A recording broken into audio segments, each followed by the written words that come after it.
Hoje eu acordei querendo dormir. Sabe quando você acorda e já imagina logo o momento do seu dia que te faz querer levantar da cama?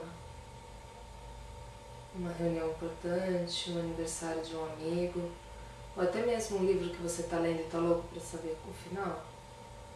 Pois é, hoje quando eu acordei, a primeira coisa que me veio à cabeça, o que mais me motivava era a hora de dormir de novo. Não tinha reunião, aniversário, nem livro. Eu só queria dormir. E você quer saber o motivo disso? Eu tô olhando pra ele. Eu descobri o quanto você me faz infeliz. E é por isso que eu vou embora. Eu não quero conversar, eu não quero tentar entender, eu não quero resolver nada, eu só quero ir embora, é tão simples.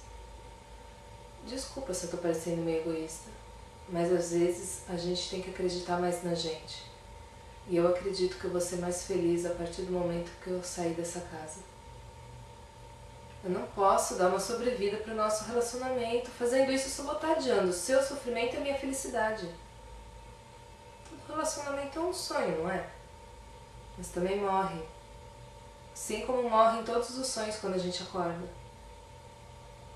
E hoje eu acordei.